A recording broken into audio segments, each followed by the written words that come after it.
겨 칼럼입니다. 할로웨이와 포이리에는 3차전까지 치르게 될 만큼 인연이 깊습니다. 1차전은 2012년 서로가 신인이던 꼬꼬마 시절에부터 포이리에가 안바 승리를 거뒀고 2019년 둘 다 챔프급이 된 후 만난 2차전에서는 라이트급 리벤지 겸 라이트급 인터림 타이틀전을 가졌습니다. 역시나 거의 타격 대 타격 경기로 흘러가고 파워 펀치를 꽂는 포이리에를 압박구 볼륨으로 응수하는 할로웨이의 불꽃 튀는 대결이었죠. 그러나 결과는 포이리에의 판정승으로 할로웨이는 같은 상대에게 두 번 지는 수모를 겪었습니다. 그러나 어느덧 3차전이 다가왔죠. 포이리에의 은퇴전인 만큼 그의 고향인 뉴올리언스에서 2025년 7월 20일 UFC 318 BMF 타이틀전이 열립니다. 따라서 두 명 모두에게 중요한 경기지만 할로웨이에게도 단순 서륙전 그 이상이죠. 포이리의 입장에선 이기든 지든 마지막 레전드전이 될 수 있지만 할로웨이는 패배 시 입지와 레거시에 타격을 받을 수 있기 때문입니다. 할로웨이는 아직 은퇴 생각이 없으며 라이트급에서 새로운 시작을 하는 상황입니다. 따라서 은퇴 상대에게 진다는 것은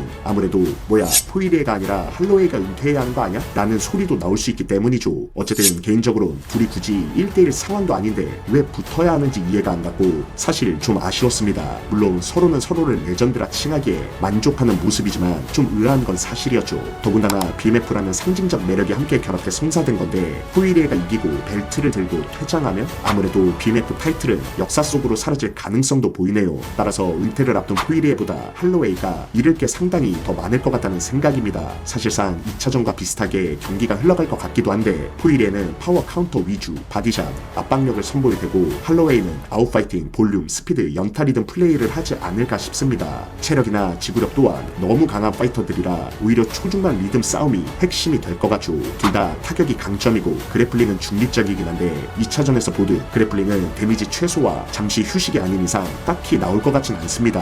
어쨌든 포이리의 마지막 서사인 만큼 매우 기대되는 경기죠. 또한 할로웨이가 2차전보다 훨씬 증량이 잘 된 모습으로 게이츠까지 너그아웃 시켰기에 이번 경기야말로 찐 라이트급 싸움이라고 보는 시각도 많습니다. 오히려 현재는 SNS, 해외 격투 커뮤니티, 배팅라인 보면 대략 55대 45로 할로웨이의 우세를 보는 경우도 있죠. 개인적으로는 자꾸 2차전을 생각하면 포이리의 승리로 기울지만 UFC 300의 할로웨이를 생각하면 지금은 50대 50으로 볼 수밖에 없네요. 확실히 잘 증량된 할로웨이도 라이트급 퍼포먼스가 더 안정적인 것 같습니다. 자, 어쨌든 할로웨이는 반드시 승리해야 하는 상황에 놓여 있습니다. 향후 평가 리스크, BMF 벨트 폭발, 팬 심리, 미래 기회 등을 생각하면 부담감이 상당할지도 모르겠네요. 이 모든 게 흔들릴 수 있는 리스크가 있습니다. 반면 포이리에는 은퇴전 패배에도 이미 명확한 스토리를 완성하는 것이죠. 최종전 마지막이기에 리스크를 생각하지 않고 후회 없는 경기를 하려 적극적으로 밀고 나올 것 같습니다. 그런데 만약 포이리에가 KO나 압도적으로 할로웨이를 이기면 어떻게 될지도 궁금하네요. 그렇다면 기량이 아직 충분히 살아있다는 것이고 UFC 측에서도 상품성을 고려할 때 은퇴가 미뤄질 수도 있다고 봅니다.